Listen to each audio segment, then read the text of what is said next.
et vous défendiez donc évidemment le professeur Raoult. Quels étaient les griefs exacts, parce qu'on s'y perd un peu dans dans tout ce qu'on peut lui reprocher. Première chose, c'est que ce qu'on lui reproche exactement, eh ben, c'est un peu tout le débat, ce qu'on lui reproche exactement. J'ai envie de vous dire, j'en sais rien, et ça a été d'ailleurs un des axes de la défense. Ça a été de dire, j'ai pas compris si on fait un procès politique, si on fait un procès médiatique ou si on fait un procès juridique. Parce qu'en droit, je veux dire, il faut quand même un minimum qualifier les fautes et il faut les raccrocher à des faits précis. J'ai pas le droit de dire que vous êtes un criminel. J'ai le droit de dire que vous avez commis un crime sur la personne de votre voisin à telle date, à telle heure. Le droit, il se nourrit de la précision. Or, cette précision, elle était quand même vachement absente dans ce dossier. Et c'est ça qui est paradoxal, c'est qu'en fait, on lui reprochait, si vous voulez faire simple, à peu près les trois quarts du code de déontologie. C'est-à-dire qu'on a l'impression à certains moments qu'on a balancé le code et on se dit, vas-y, tu trouveras bien quelque chose là-dedans qui soit contre lui. Et de fait, si vous cherchez, vous trouvez à un moment donné. Simplement, le problème, c'est qu'il faut le raccrocher à des faits. Et je vous donne les griefs principaux. D'un côté, on lui reprochait sa communication en disant, mais finalement, il a communiqué de façon outrancière et il n'a pas communiqué avec la règle de prudence qui s'impose à tout médecin. Ok, je comprends parfaitement, vous avez raison, mais alors, qu'a-t-il dit? Comment le prouvez-vous? Et à partir de là, si vous avez ces éléments-là, eh bien moi, je peux vous débattre, je peux discuter avec vous pour dire que le 25 février, le 10 mars, le 15 avril, il a dit ça, il a dit ça. Ah oui, bah ça, d'accord. Ça, bon, c'est un peu limite, mais ça, je ne suis pas d'accord. Voilà, il y a une discussion sur les faits. Mm. Ensuite, deuxième série de griefs, on lui reproche d'avoir, et alors ça c'est assez incroyable, non seulement prescrit des traitements non éprouvés, bon ça d'accord, on a bien compris de quoi on parlait a priori, c'est pas la peine de faire un dessin, mais ça pose un premier problème, c'est on lui reproche d'avoir prescrit le traitement ou d'avoir promu le traitement. C'est pas la même chose. Ce qui est assez amusant, je vous une parenthèse et je la referme chez Didier Raoult, euh, il a été bon, hein. Vraiment, il a été bon, quoi. J'ai tweeté d'ailleurs hier en audience, il est presque meilleur que moi. Mais j'ai Il a rien même de dit que près. vous aviez été bon. On me dit que j'ai été bon. Je veux dire, je suis honoré. Non, mais il a vraiment été bon pour le coup. C'était assez impressionnant. Et du coup, heureusement qu'il a parlé après moi et pas avant, sinon j'aurais plus rien à dire. Euh, mais le fait est que, non, ce qui était intéressant, et la parenthèse que je voulais ouvrir, elle est celle-ci, c'est dommage qu'il ne s'explique pas plus souvent devant ses pairs, finalement. Mm. Parce qu'il a une précision de pensée qui est absolument phénoménale.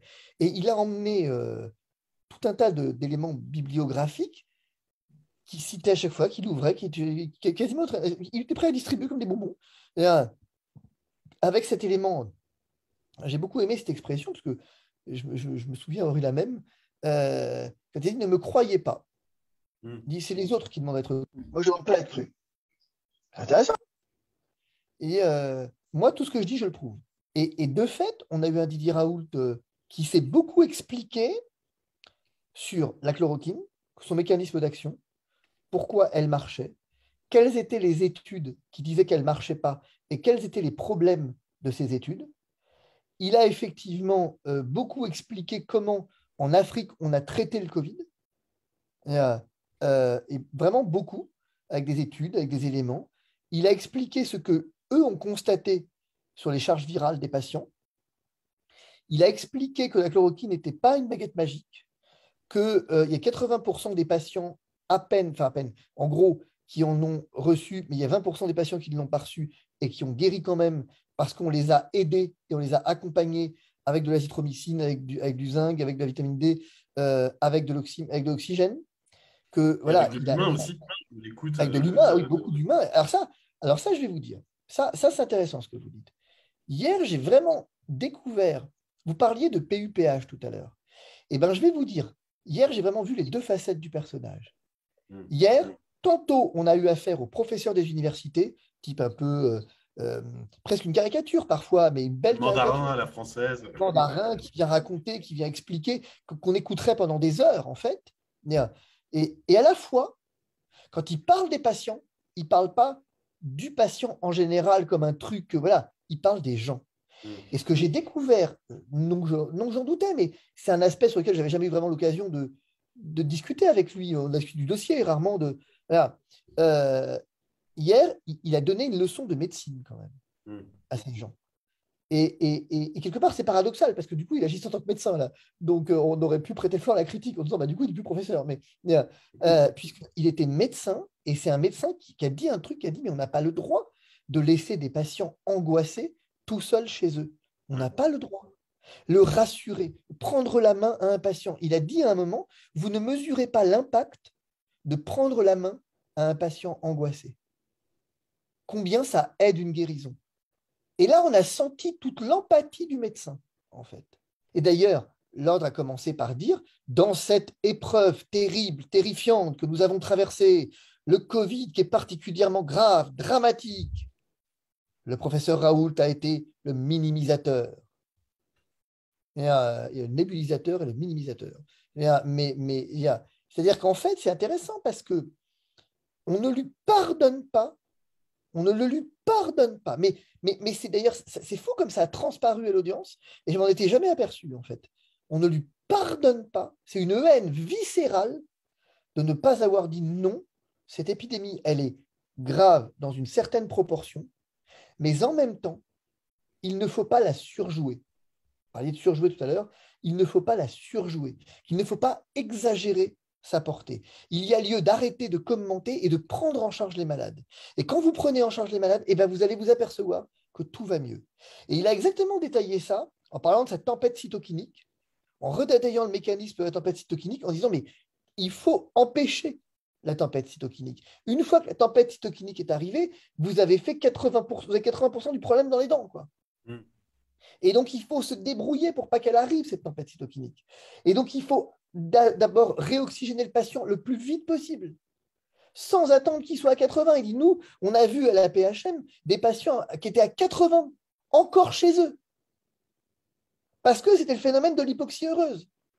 Et on était les premiers à dire, quand vous êtes en dessous de 92, il faut tout de suite réoxygéner. Il racontait que pour les Optiflow, il a menacé la PHM de les acheter sur Alibaba parce qu'elle ne voulait pas les acheter. C'est-à-dire qu'à chaque fois, c'est le même problème. Si vous voulez vous balancer un truc et vous obligez toujours l'autre à répondre. Qu'est-ce que vous voulez qu'il fasse, il dit Raoult. Je vais le dire différemment. Est-ce qu'on peut raisonnablement… J'ai le même problème. Enfin, c'est marrant, mais j'ai le même problème avec un client là, qui est PUPH, où le type, on lui reproche effectivement, l'ARS lui dit mais il y a des rumeurs sur vous. Il est convoqué à l'ARS pour dire il y a des rumeurs sur vous. Mais il y en a plein quand même. Hein. Regardez, là, il y a quand même effectivement des éléments anonymes qui viennent circuler, qui disent que les éléments anonymes, je fais comment pour me défendre contre les éléments anonymes moi. Et puis, si je devais me défendre que chaque fois que quelqu'un m'aime pas, j'y passerais ma vie. Et donc, si vous voulez, c'est un piège à con, cette histoire. Parce que qu'est-ce que vous voulez qu'il fasse? Il va répondre. Mais finalement, même s'il répond que ce n'est pas vrai, admettons qu'il réponde que ce n'est pas vrai, qu'il donne les éléments, vous avez le mal est fait. Oui. Vous avez une partie des gens qui ne comprendra pas. Et puis, plus il va se justifier, plus il va alimenter la machine. Donc, au bout d'un moment, il faut laisser la presse s'exciter. Mais après, il ne faut pas s'étonner non plus que plus personne ne lise. Si vous voulez, moi, pour le coup, j'ouvre une parenthèse et je la referme encore une fois. Moi, la presse, c'est un milieu que je découvre me concernant. Mais ces gens sont des malades, en fait. Je veux dire, c'est pardon, mais ces gens sont juste fous, quoi. Je veux dire, je suis désolé, mais ces gens sont fous. Il ne faut pas qu'ils s'étonnent si ces mecs ont besoin de subventions pour vivre. Après, je veux dire, c'est pas très étonnant, quoi. Je commence à comprendre pourquoi il y a des médias alternatifs maintenant. Hein. Depuis où vous en êtes, pardon, vous êtes chaîne YouTube, Twitch J'ai pas de chaîne YouTube, moi. Sur YouTube, même pas. YouTube, même pas, elle n'aime pas ma femme. Bon, parce que la chaîne de ma femme a été fermée. On ne sait pas pourquoi, mais elle a été fermée quand même. Bon, je veux dire, non, ce soir, je vais revenir sur 3 points. Je vais revenir sur comme l'audience. Je vais revenir sur le Pfizer-Gate. Vous avez fait un super papier. Sur le coup du Pfizer-Gate, vous avez fait un papier. Merci, on transmettra à l'auteur. C'est vraiment bon pour le coup. On est en train de déposer plainte. Il y a plainte qui est en cours de rédaction là, qui sera prête lundi, et on s'appuie pas mal quand même sur votre article. Pour le coup, puisque si vous cherchez un truc un peu complet sur le Pfizer-Gate, dans la presse, vous avez du mal à le trouver quand même. Sauf pour le minimiser. Oui, c'est pour le minimiser. Mais d'autant que moi, je ne le maximise pas. Je dis qu'il y a un problème, il faut l'examiner, qui est l'étendue du problème, en fait. Je veux dire, c'est comme si on vous disait, ouais, alors, il y a 45 000 patients, il y a eu 4 millions, il y a 4 000 patients qui sont morts au début, on ne sait pas dans quelles conditions, mais ce n'est pas grave. Quand même.